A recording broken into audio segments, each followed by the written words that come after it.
کسی که تا همین 18 ماه پیش در یک آکادمی آمریکا بازی میکرد امروز بازیکن رئال مادرید شده. این داستان یا دیامونده یا همون دیومانده است. مبلغ این انتقال همراه با بندهای جانبیش به 140 میلیون یورو میرسه که دیومانده رو به گرونترین انتقال تاریخ رئال مادرید بالاتر از جود بلینگهام تبدیل میکنه. در این ویدیو دیومانده رو در 2 بخش با توپ و بدون توپش رو بررسی میکنیم. ما رئال مادرید رو در این چند فصل اخیر یک تیم چپ حمله میدونیم، جایی که وینیسیوس وینگر چپ تیمه و علاوه بر اون کیلیان امباپه و جود بلینگهام هم متمایل به سمت چپ بازی میکنن و با بالا اومدن قول بک چپ تیم که میتونه کوکوریا و یا کارراس باشه تیم یک واورلا سمت چپ به وجود میاره و این باعث میشه تیم حریف به سمت راست خودش و سمت چپ ریال مادرید شیفت بشه تا برتری عددی که ریال مادرید داره رو خنثی کنه. در این شرایط با توجه به اینکه 90% تیم‌های لالیگا لا بلاک بازی میکنن رئال مادرید خیلی قابل پیش بینی میشه و راهی برای نفوذ و گلزنی پیدا نمیکنه و تیم مجبور میشه که روی خلاقیت فردی بازیکنایی مثل وینیسیوس، جود و امباپه حساب باز کنه که این کار در این 2 فصل نتیجه خوبی براشون نداشته و جامی کسب نکردن. خب شاید بپرسید این چه ربطی به دیومانده داره؟ اما دیومانده دقیقاً کسیه که میتونه حل کننده این مشکل رئال باشه. چون دیومانده وقتی سمت راست بازی میکنه به لب خط میچسبه و کسی که میتونه از فضای خالی به وجود اومده در سمت راست زمین استفاده کنه. بازیکن‌ها با یه پاس قطری دیومانده رو در فضای خالی صاحب توپ کنن تا اون با یه حرکت در عرض و ضربه به سمت دروازه خطر ایجاد کنه.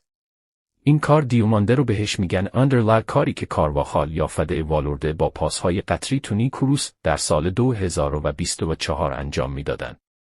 حالا میرسیم به بخش بدون توپ. دیومانده برعکس وینیسیوس بازیکنیه که در پرس کردن و برگشت به عقب آمار خیلی خوبی ثبت کرده و تقریباً در تمام دیتاهای آماری مربوط به پرس و کارهای دفاعی با اختلاف از وینیسیوس بهتره. اما ریال مادرید ژوزه مورینیو تیمی نیست که از جلو بخواد پرس کنه. شاید در دقایقی از بازی این پرس رو ببینیم، اما در کل تیم‌های مورینیو مید بلاک بازی میکنن، از میانه زمین به تیم حریف فشار وارد میکنن. و خب برای ژوزه مورینیو اینه که دیومانده برای این سبک بازی بسیار مناسبه. و اما دلیل اصلی خرید دیومانده سرعت انفجاریش و قدرت دریبلینگ در فضای باز هست. ما تیم‌های مورینیو رو به ضد حمله‌های برق آسا میشناسیم.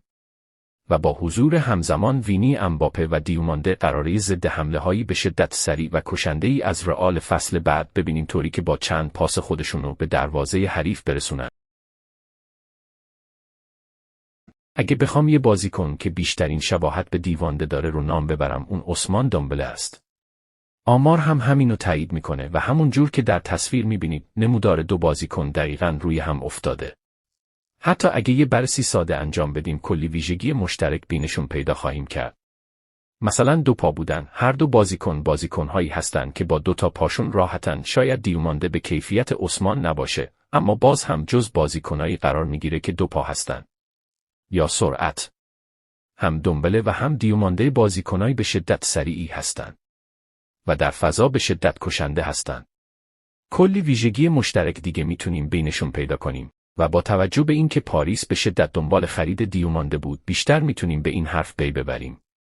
اگر از این ویدیو خوشتون اومد کانال کولینگ بریک رو سابسکرایب کنید تا ویدیوی بعد مراقب خودتون باشید.